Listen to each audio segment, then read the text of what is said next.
Hi, folks. Welcome to another episode of Film Study. This is Ken McCusick, and it's time to look at the Ravens UDFA signings after the 2025 draft here. We've allowed these to percolate for a couple of days as there can be additional changes, but with rookie minicamp coming up shortly, we think this is probably the list. There are two types of signings that are done here. There are minicamp tryout signings, which are a fair number of people. I've tried to make sure that the people signed here are legitimate UDFA signings and not just tryout guys. But we'll see if I might have missed one or not. Some general trends at the top I'll talk about before I get into the individual players. The Ravens already had a developmental offensive tackle in the draft in Carson Vincent in the 4th round. Pretty high pick allocated to him. Apparently, George Warhop really banging the table for him from the video that was shown, which is that's good to see. I'm glad there's someone in the Ravens organization. It's always best if it's the offensive line coach who really wants that player. But they went with 2 additional developmental offensive tackles that we'll get to a little later in this UDFA group that they signed. Got a large number of non-Power 4 and even small school players. Now, I personally am very happy to see that trend return to the Ravens draft. That's something under Ozzie, when Eric DeCosta, I believe, had a large responsibility for the small school scouting. They had more of these players drafted, and of course, in the past, Matt Judon, Lardarius Webb, Zach Sealer, and we go back to Brandon Williams, Michael Pierce, are guys who came from small schools and were really good Ravens, as it turned out. So I'm glad to see them take more chances. Now, the point has been made that NIL money has changed a lot of that. We saw Carson Vincent as a guy who never got a big NIL offer. Now, he's telling the story a little differently right now. I'm reading between the lines on that. Carson Vincent says he wasn't going to move on from Alabama and A&M after these guys came back sniffing around, who had rejected him the first time around. I suspect an offer was never really made. That they looked at some of his functional strength questions and they were a little bit scared off by that. If one was made, maybe it wasn't good enough for him to leave Alabama A&M, and he just said, "Screw it, I'll stay here." That's possible, but I think he's kind of manufacturing the reason why that happened. It's kind of like someone gets fired and they say they quit, kind of thing, and you kind of wonder about it. But not to get too deep into this, Carson Vincent is obviously the guy that Warhop was banging the table for, but they've given him additional options to try and develop here, and there might be a practice squad offensive tackle out of the remaining 2. Vincent's going to have to make the roster, or he'll almost certainly be lost as a 4th round draft pick, and with his size and shape characteristics and the background he's got at Alabama A&M. So anyway, these other 2 guys, probably a practice squad player, maybe 2 out of them, and we'll talk about them when we get to the tackles. There's always, as always, a kind of a local flavor. A couple guys from local schools. We'll talk about that. One of them, I can't figure out why he's here, unless there's a tricksy Ravens plan for a position conversion that I think is possible. The couple of the best chances to make the roster are nose tackles. There are 2 guys. They both have fairly interesting stories. One comes from a big school. The other also comes from a big school, but he has a background that's extremely intriguing. We're going to get into that a little bit. The fullback prospect they have is from University of Maryland, and we'll talk about him. I think that's the case. If he's not, and they're trying to get him to play offensive line, it's a strange situation because he didn't play offensive line for Maryland very well, and he's a former defensive player. So we'll talk about that. And then there's as you look through this, this is often the case with the UDFA signings, is they're very balanced. And one of the goals you're trying to do is to set your practice squad up with a player for each position group who can then step in case of injury. So it's a lot of next man up stuff. And they do want players they can develop, but that number of players is getting smaller. So they need a backup running back, possibly even 2. They certainly know who the names are after they make cuts that they could add another one. And, they need a wide receiver or 2, and they need a couple offensive linemen, and they need a couple defensive linemen.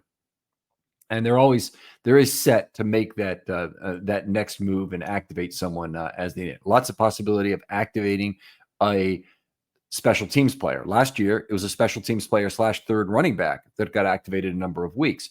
Collier at the start, John Kelly for a period of time.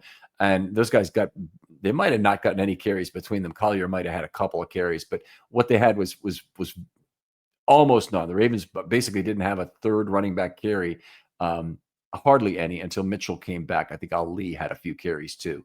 So we're talking about a very a set of elevations, limited to 3 each, where the Ravens are really taxing and turning over that practice squad during the year. I would expect the same thing to occur. Ravens are a contender. They're trying to win this year. You've got a limited number of total spots. So this is a real point I'm trying to make on your practice squad that you can use for true development purposes. If you had a real player who everyone knew was good there, they get scarfed up. If you had another player who was the size and shape guy, they get scarfed up. If you have a player who nobody knows about, then you got a chance to keep them. And the competing factor to keeping these players on the practice squad, and that's where a lot of the best case scenario is for these UDFA guys. The competing factor are injuries occurring around the league and how that is reducing the replacement level across the National Football League and causing people to look covetously at each other's practice squads for potential signings. Now, one of the key rules about that is when you sign somebody off another team's practice squad, first of all, the usual process is that player will come to you and say, hey, do you really want them to do this? Do you want to just elevate me to the 53 now? And that's happened with various players. I think it's happened at tight end, offensive tackle. Will Holden in the past was a guy who gave the Ravens a chance to elevate him. Might have been the right thing to do even at the time, but he was signed by Indianapolis, I think it was. So anyway, there's been times in the past that certainly occurred. Last year, they lost Vokalek to the Cardinals. But it's something that every year you kind of got to be looking over your shoulder at who might be taking off of your own practice squad and then figuring out who's the next name out there.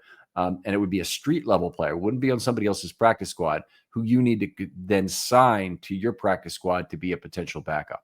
So anyway, lots of intrigue there on the fringe of the roster. So anyway, let's talk about the guys with the best chance to make the 53. Actually, why don't we just talk top to bottom about the list? I'll tell you who the best chances to make the 53 are as we go through this. We start with a very interesting and familiar name, and that's Jared Penning, the offensive lineman out of Northern Iowa. Played with his brother, who is, yes, Trevor Penning, the penalty magnet of Northern Iowa. He played left tackle, was a first-round pick of the Saints. I think a first-round pick, might have been an early second, of the Saints a few years back. But Penning was a guy who had over a penalty per game at the college level. His brother has a little bit of a penalty problem, but nothing like the same. He has 17 flags and 3,129 college snaps, roughly 1/3 the rate of his brother. So that's good to know. Now, Jared played guard, but they needed him to move to left tackle in his senior year. And the way that, some interviews with the coach and whatnot that I've seen talk about it, he might have been more happy staying at guard. His blocking is just fine at the Northern Iowa level, which is a contextual change certainly to come to the NFL. Even an NFL camp will be a big step up for him. So we'll see. And he's 6'6", 338 is the measurements I have on him. And if I'm looking at how PFF just had him scored, which I think is about as good as anything I have to go by at this point. I've seen a little bit of highlight reel tape of him. That's all. Good pass blocker who is not a great run blocker. So it's a little bit interesting that he was a guard. He's really never been a particularly great run blocker and has only become a good pass blocker in recent years. So it might work out, might not. I think it's a long shot in the dark. I think he's a long shot, frankly, even to make the practice squad, but he is a size and shape guy, and that's why I think the Ravens have decided to take a look at him. Let's move on. The next guy is one of the big 6 or 7 guys who has a chance to make the team or a chance to play anyway of a significant role this year, and that's Jay Higgins, the inside linebacker from Iowa. Now, he was actually in discussion on the inside linebacker top 10 countdown, and he might have been in one of our top 10s because I had him fairly high. Might have had him 11, might have had him 10, but I remember he's right there in terms of being in the top 10. A guy who ran a 4.82.40, turned 23 in February. Those are some things obviously that will turn off NFL teams. He had below average testing pretty much across the board, except for a 7.01 cone. Of the inside linebackers, who tend to be a younger group, along with running backs and corners are very mixed, but along with running backs, I would say he was one of the real older players at 23 years old. Now, here's what's surprising. His coverage statistics were really outstanding despite the 4.82.40, 5.5 yards per target in 2024, 5.39 for his career, and a 57.2 opposition passer rating. And that's just as you would think of it. A quarterback that throws for that kind of rating is not going to have a job for very long. He had 4 interceptions and 1 touchdown last year. Some of that, fits with 3-cone as far as short area quickness goes. But the truth of the matter is, I don't think that it's obvious. I think he has. I don't think that a 3-cone alone would allow him to make that kind of impact on the passing game. I think what it is he really has a good ability to read the quarterback and step into the lanes that's greater than his speed in terms of influencing throws. And it may also be that Iowa's team defense as a whole is putting him in an advantageous position. But I think he was definitely the below average speed will hamper him as a pro. The below average length that he has, and he's at 31 inches, will make stacking and shedding difficult. So it looks like he's a core special teams player for the Ravens, could grow into a 3-down will role. And he could be used as a platoon inside linebacker now, perhaps as part of a 3-man team that includes a dime. Now, why do I say a 3-man team?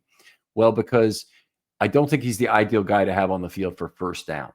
He might be a better guy to have on the field on 2nd and 8, 2nd and 9, 2nd and 10, if you don't want to have a dime back on the field and risk the possibility of a first down occurring, you not being able to change personnel and whatnot, which, by the way, I think defensive coordinators probably fear to a much greater extent than it actually comes into play. That is an often stated reason why they don't go to dime defense, is that they really don't want to be caught with their pants down and a light unit on the field on first down if the team converts and immediately wants to run a play.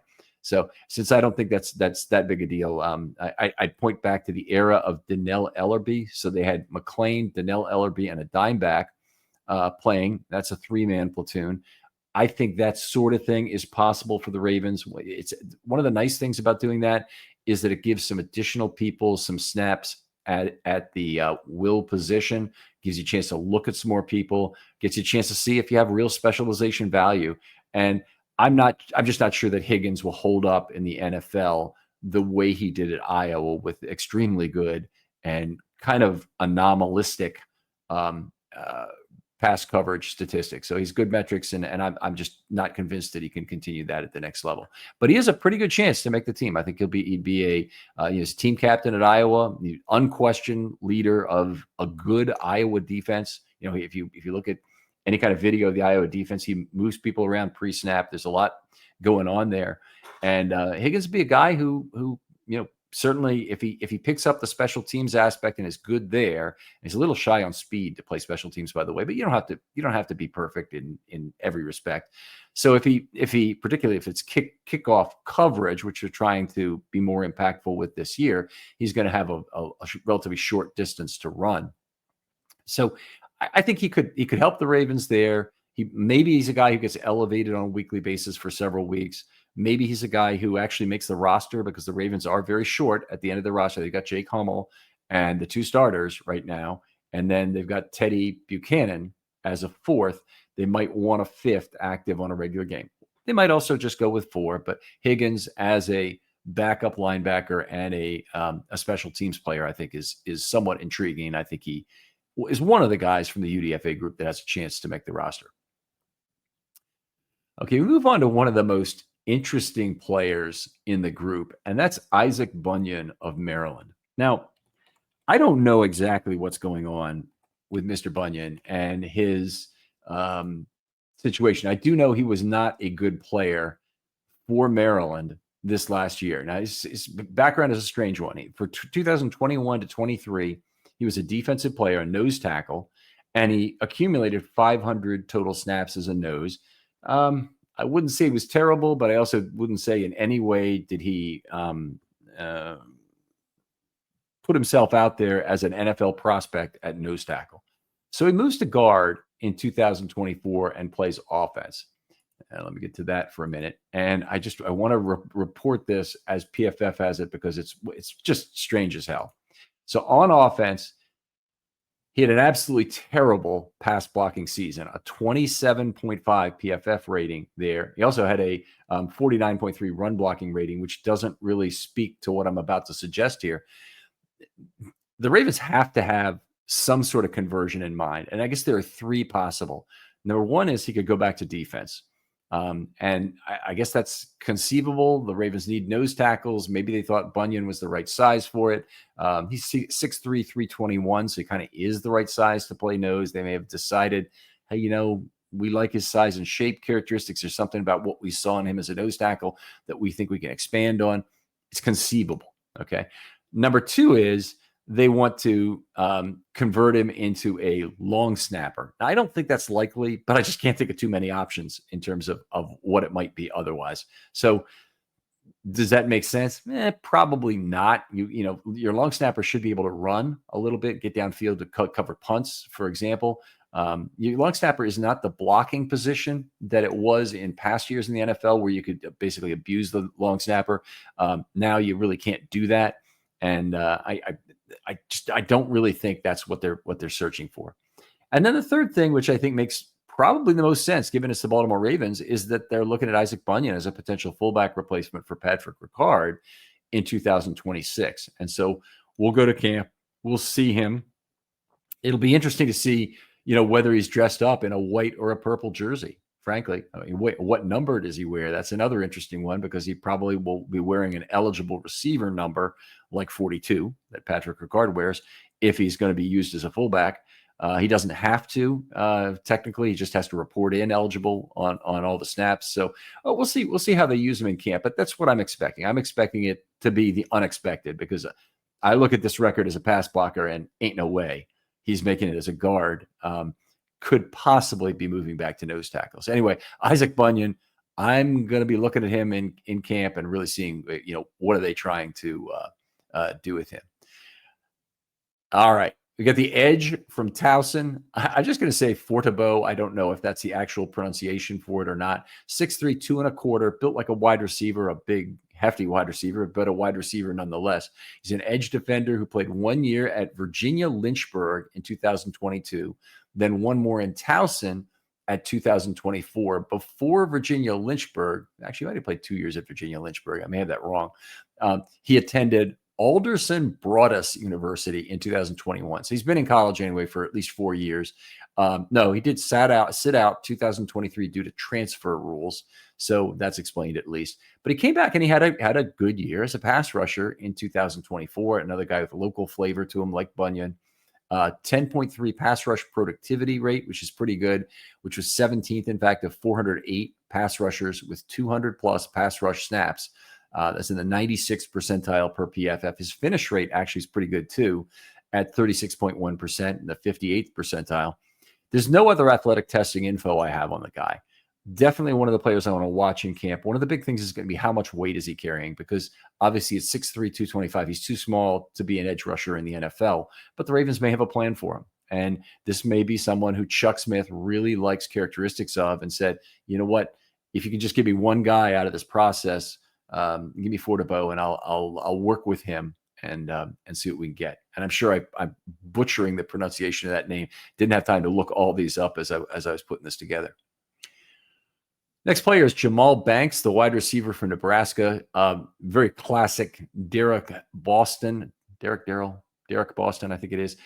Size wide receiver at 6'4", 220, 24 in October. Played 4 years at Wake Forest, 1 year then to finish his career at Nebraska.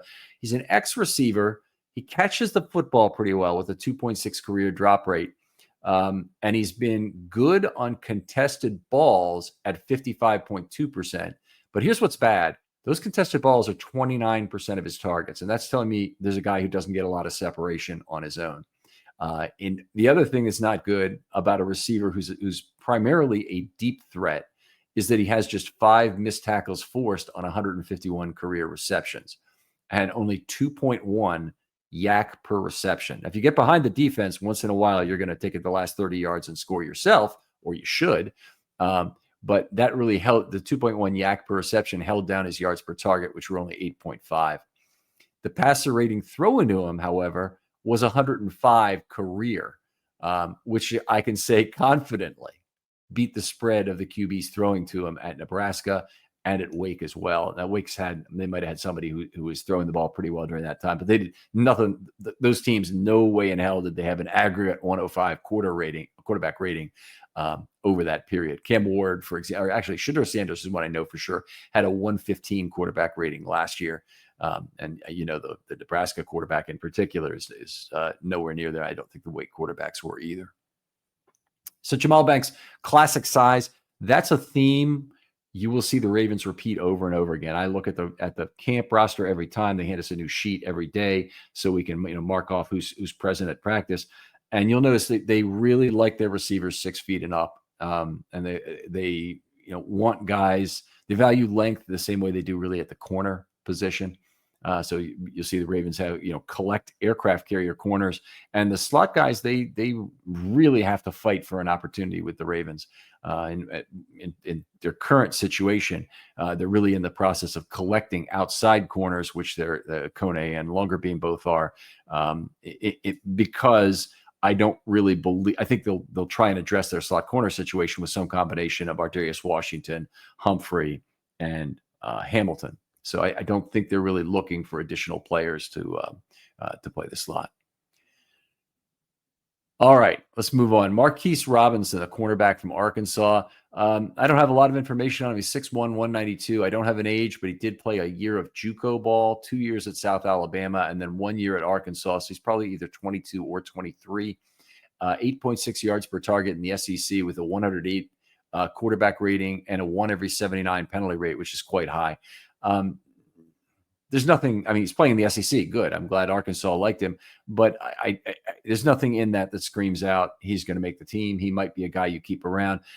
I think a lot of these guys, a secondary thing you get is you look at a guy in camp, and then he's a guy you can call back if your depth really starts to unravel. We've seen that happen to the Ravens in past years where they've lost 2 or 3 or 4 cornerbacks in the same year. And all of a sudden, they're patching together whoever they can. And Willie Gaston is coming in off the street. And, who was the guy's name began with an O who would keep coming back to the Ravens? I want to say it was like Overbay or something, but I don't think that's right. It was like, I can't remember. But anyway, they're calling a lot of names that they're already familiar with in the building. So they like something, maybe from the interview, maybe from the coaches speaking with Marquise Robinson at the time. They probably think he's coachable. They think they can bring him in here in an emergency, fit him to the scheme. I would not think he's any kind of chance to make the team coming out of camp. He might be a chance to make the practice squad. That's possible, although I think that opportunity is going to be crowded. And I think the next level down is Marquise Robinson is a guy you call back for a job a little later. And you say, hey, wait a minute, we got an opening on the practice squad now. We'd like you to be next man up for us. Can you come back to Baltimore? All right, let's move on. Daiwan Black, the edge from Temple, is next. 6'3", 240, ran a 4.88. So he's about the slowest edge you'll ever see. 18 bench reps is not impressive. Obviously, a 10'6" broad jump was outstanding. But he's got a big tackling problem career, 25.4% missed tackle rate career. He missed the first 4 games of this last season for, I used the same quotations that were used in the article I saw it in, undisclosed reasons. So I'm not sure what that was. I don't know if it's academic, I had team rules. I don't know it was academic policy. I have no idea. No idea what the reason was, but not good to have that on the background there. And hopefully, if there were maturity issues there, he's past them. He has some solid pass rush juice in terms of finish rate, and he has 65 career PFF pressures as they define them at 342 pass rush snaps. That's something. The 43% finish rate is pretty good. There just isn't anything here that would scream out to me that this guy's ideal. And he's also a guy who at 488 is not going to be a guy you drop into coverage. So if he had Sam linebacker chops, he'd have a much better chance to make the practice squad. Right now, I think he's probably a camp body. I think he gets a significant portion of the second half of the first exhibition game, first preseason game, let's call it by the modern terminology. And he might play a good amount in the third game as well. I don't see him as a guy who is going to make the team, but even is going to make the practice squad. So I think they've got other choices that they would go with. Again, could be a case where Chuck Smith saw something about this guy that he liked and he banged the table for him, and the Ravens, go ahead and obliged him with a guy that they like as well. Moving on to the next player we've got it's Xavier Gilroy, who is the wide receiver from Arizona State, 6'2", 200. Sound familiar in terms of build there?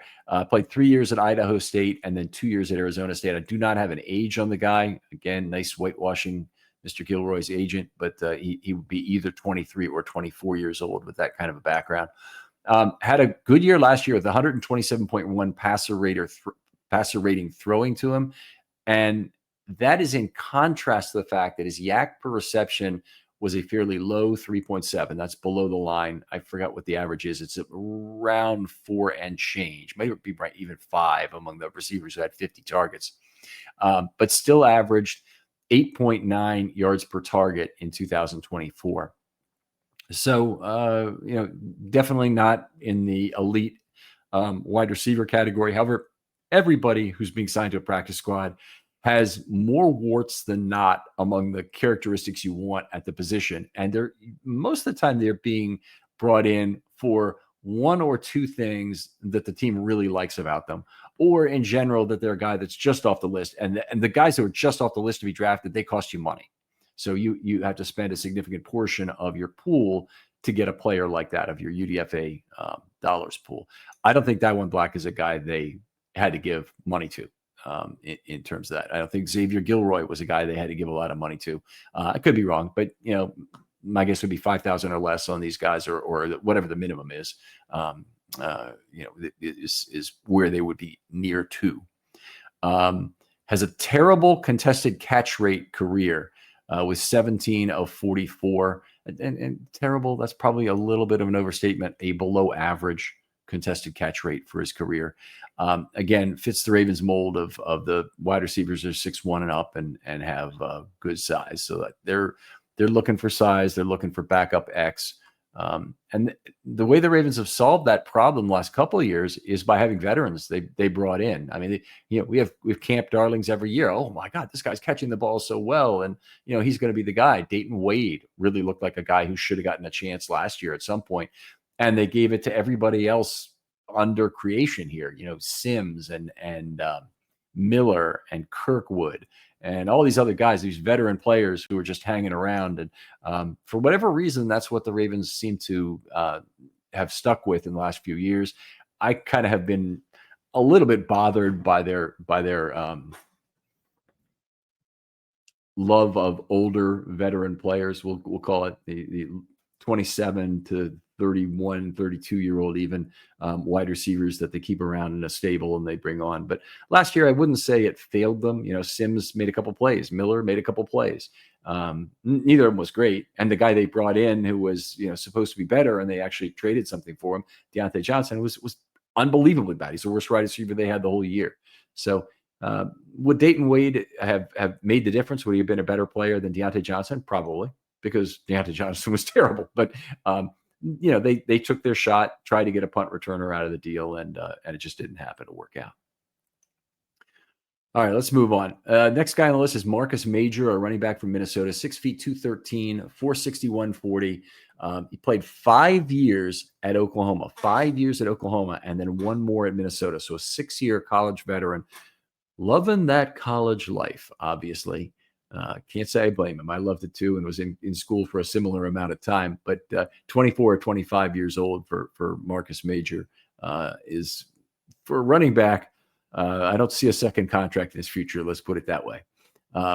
His athletic testing, other than the 461, is poor. It included 10 bench reps reps. He does have limited tread wear, which I'm not sure is a good thing for him, that he only has 315 college touches over 6 seasons. I'd actually probably like to have seen him utilize a little more and have a little bit more to really review. 78 career special team snaps.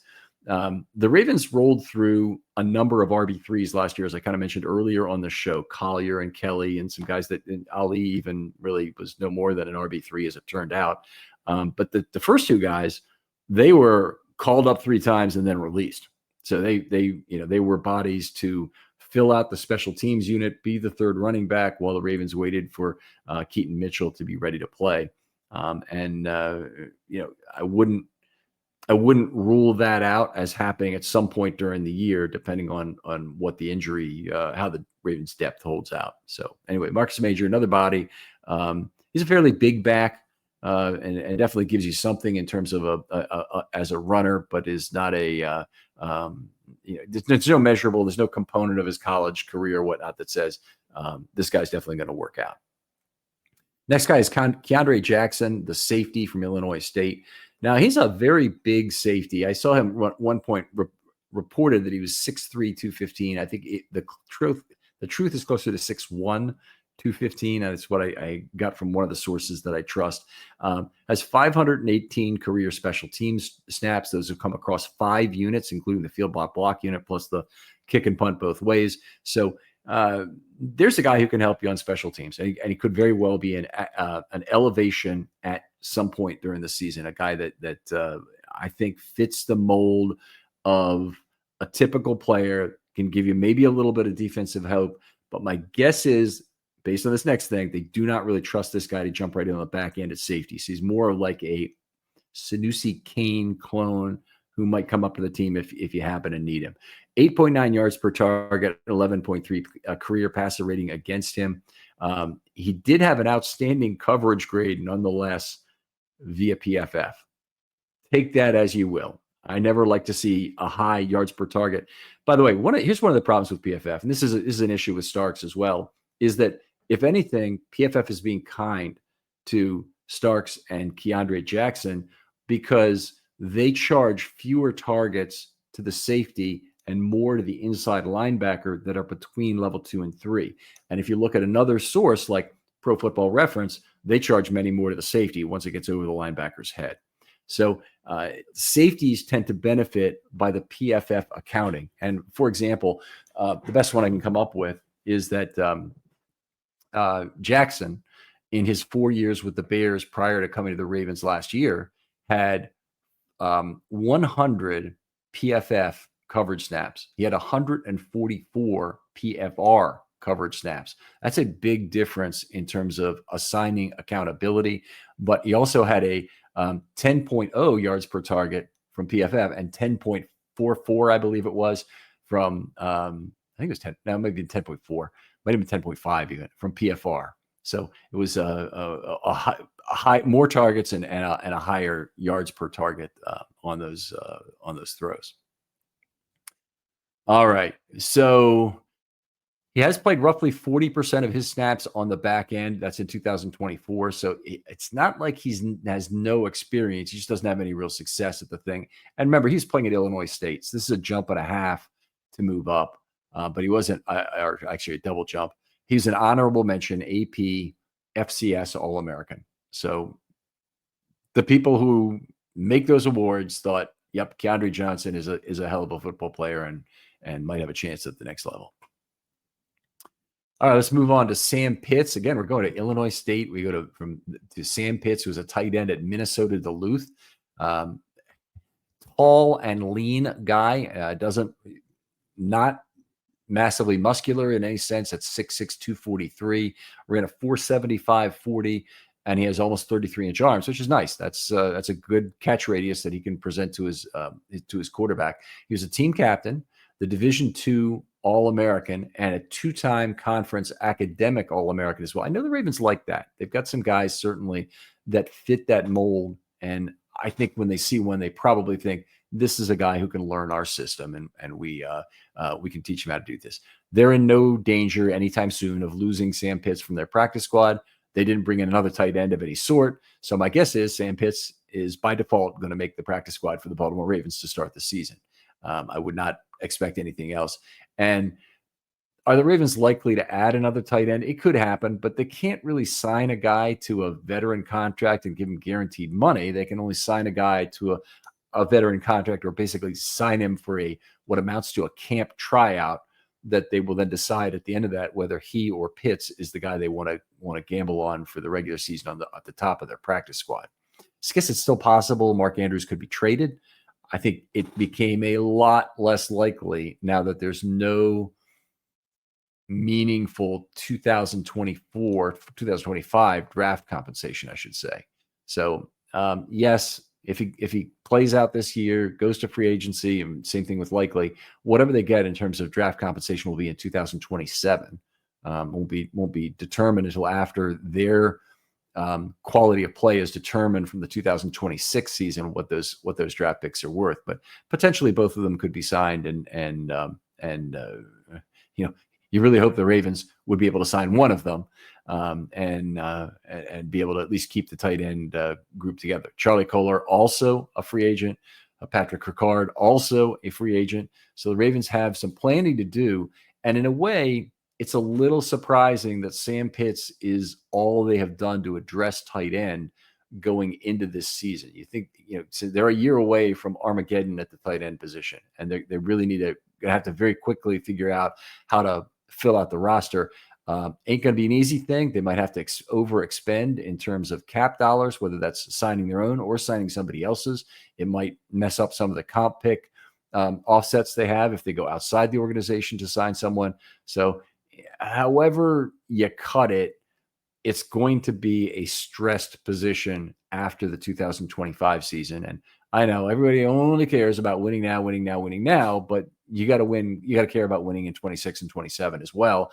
And guess what? Lamar Jackson's going to be here for those years, and be really nice for have the window stay open that entire time, and not hamper ourselves with contracts and other roster clogging that can't be fixed during that time. All right. Now we move on to one of I think, the most interesting prospect that the Ravens have brought in for their UDFAs, and that's Nash Hutmacher, the defensive tackle from Nebraska. Really a nose tackle. He wears number 0. They just opened up apparently number 0 at Nebraska, and his teammates, they Nebraska anyway, maybe other places too, they vote on who gets to wear these single-digit numbers. And 1 through 9 were assigned for both offense and defense, but 0 hadn't been assigned, and they voted it to him, and he wore that. He's a nose tackle / DT, 6'4", 310. So I think Kelly Gregg, in terms of size, Kelly Gregg is actually shorter than that, weighed about the same. He'll be 24 in May. So he spent 4 years at Nebraska. I think he redshirted as well, because otherwise there's kind of a lost year there. I do not believe he played any JUCO ball. He had 12 defensive stops last year, had just 2 missed tackles in 2024, and 42-11 career, which is okay. That's maybe just a smidge below the line of what I would hope for from a defensive lineman, but it's not bad. It's 3.9 to 1. Now here's where it gets really interesting. He has a wrestling background. Now, first of all, my eyes light up whenever I see that for any defensive lineman, because I know that player is going to have a much better ability to exert leverage on his opponent than what you might otherwise guess from his measurables. So Hutmacher clearly fits that bill, and to an extreme degree. So I've watched a video of, it's kind of a him growing up video, and it's got his parents on there too. And his parents are first talking about, the wrestling coach came and wanted him to wrestle when he was in the 8th grade. And by the way, I don't think that's that uncommon. You get you pick up some guys in the lower weight classes. You might get a few forfeits. Sometimes you have a guy who's actually advanced enough that they can wrestle at that age. And oftentimes the guys, they end up being a 4-year champion at a low weight class beginning in 9th grade, if they can maintain that weight, or if they're basically finished growing at that point. And it tends to be a really small guy has big advantages as they mature in those lower weight classes. That was not the case with Hutmacher. Hutmacher came in and was a heavyweight as an 8th grader. not just any heavyweight. He grew up in South Dakota. By the way, looking at his parents, his mother is kind of big. His father is absolutely enormous. He looks like he was born at Sturgis, and he's got enormous guns, and he if nobody got him to play football at some point, they missed out on one of the best players that would have been locally anywhere in South Dakota anyway. And so, they're very nice people, it seems like, and they certainly were on camera. Let's put it that way. And they were asked about having him wrestle in eighth grade. He goes, "Well, I don't know. He might get hurt and whatnot." You see his father is like either a weightlifter or a bodybuilder or something. I mean, he's just enormous. And I'm like, you really had that fear for your son at this point. And they've got pictures of him there and whatnot. Anyway, eighth grade as a heavyweight, he went all the way to the state finals in South Dakota and lost. Okay. That to me is unbelievable. In his high school career, 4 years undefeated, and he finished number one nationally among heavyweights as a senior. That's a pretty freaking dominant time. 72 consecutive pins he had at one point. And this was one of the great things. His wrestling coach was on. He talked about this a little bit. And he said that in winning the state wrestling tournament, I believe this was in his senior year, it makes sense, he spent less than 2 minutes total on the mat. So think about that. I don't know anything about wrestling, but I do know you have like 3 2-minute periods, or maybe it's 3 3-minute periods. So you might wrestle for as long as 9 minutes in one match, and maybe it's only 6 even, but I think it's 3 times 3. And so if let's say there were 16 or 32 people in the South Carolina tournament, let's say it's 32, then he's got to win 5 matches to get there, right? Less than 2 minutes in total. That's 120 seconds, means he was getting a pin in 24 seconds on average or less to win all these tournaments. Certainly didn't go the distance in any of them. He had to get pins in all 5, in all, however many matches he played, it was all pins. So anyway, fantastic wrestling background is very apparent. He was also the state champion in both the shot put and the discus, and the South Dakota High School Athlete of the Year. Small state, don't care. That's still a big time award. He's voted by his teammates. Like I said, it's weird number 0. I think you think about Kelly Gregg with this. He's got some real pass rushing juice, by the way. His junior year at Nebraska, he had a decent sack total and was disruptive. He's in the backfield. You look at him; he's a mountain to handle. He's not a super big defensive lineman. I say he's just normally sized, but he's constantly penetrating, and he's just big barrel chested guy, very hard to handle. You can see how they just. The offensive linemen, particularly the ones that were playing against him that I saw, just couldn't stand in front of him, and they tried to double team him, and that in some ways that just makes the situation worse. He's the kind of nose tackle I think would be fantastic for an under on stunts, from what I could see on tape, and I would guess, and I have no idea what the guy's length is, and I'm not sure I really give a crap, given how amazing he's been in terms of his wrestling career. I think he will do whatever is necessary as a hand fighter to gain the leverage he needs, deny space very effectively. And the thing that is a consistent characteristic among wrestling guys is they end up being tremendously productive tacklers. So they're not your typical 2-gap deny space guys. They all want to penetrate. They want to bifurcate the backfield. They want to get in there, force a running back into a bad choice, make a tackle a good percentage of the time. And that's, he didn't have a whole bunch of missed tackles, period, but 2 in his senior year. But certainly a guy who could be a nose tackle that will be with the Ravens for a while. I think he is the most interesting and probably the most likely to make the Ravens out of the group, even though he's got a competitor at nose tackle within this UDFA group. But of the UDFAs, Hutmaker would be my bet as the most likely to make the team. Ravens have a need there. They're effectively having a 2-man camp competition between him and Jason Jones of Auburn, who is certainly stood up to SEC competition. He's 6'6", 3.25". We'll get to him a little later. But Hutmaker would be my bet to win that, because I think he does a lot more with less on the field. Nickname is the Polar Bear. So that's a good nickname for a defensive lineman. You'd want that.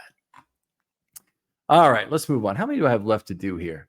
think we have to break this into 2 shows here. So I'll call the first episode here. I want to thank everybody for listening. For starters, great loyalty, especially during the draft. I've been seeing some of the comments and really appreciating them. Help people be directed towards this draft show in the next year. I thought the panel was fantastic this year. Matt Ruff, I really want to thank for being a point guard and distributing the football very effectively for most of the draft. You're asking people questions, trying to get people involved. I thought was fantastic. I didn't really ask him to do that, and he just knew to do it anyway, and that's great. Thank you, Matt. Thank you very much, and done a great job on Friday Morning GM as a fill-in for Voss. As well. We had great other people, Jake Vogel. I mean, I don't want to name all the names because I'll forget one or two, and then that will seem like I'm ungrateful. But we had fantastic panelists for all 3 days. We're going to try and get all of that posted so you get our organic responses to the draft as it happens. So you'll see me be, somewhat upset about the Malachi Starks pick and elated over the Mike Green pick. That'll both be out there for everybody's point of reference. By the way, that's something I think people want to overstate how upset I am about the Malachi Starks pick. Let me tell you that if I knew that they were drafting Green and Starks with their first 2 picks, and I didn't know the order, I'd be over the moon. And I would assume that it would be Green then Starks probably. But I'd have trouble believing how either one of them could last to 59, because Starks would have been tremendous value at 59 and Green would have been a tremendous value at 27. I just think Starks was probably not quite the value I would have liked at 27. And so it does beg the question of, is it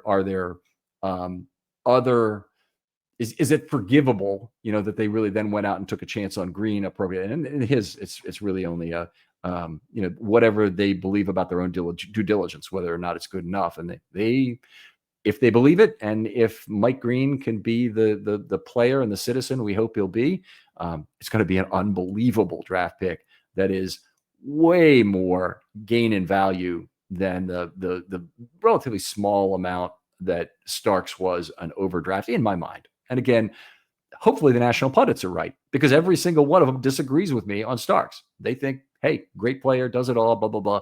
Great. I really hope you're right. I hope a year from now I'm buying a Malachi Starks jersey, and I hope 19 years from now I'm going to his Hall of Fame induction. So I really also hope that I'm going to Mike Green's Hall of Fame induction somewhere in that same vicinity too, because he looks like a real player. Anyway, folks, thanks for listening, and we'll talk to you next time on Film Study.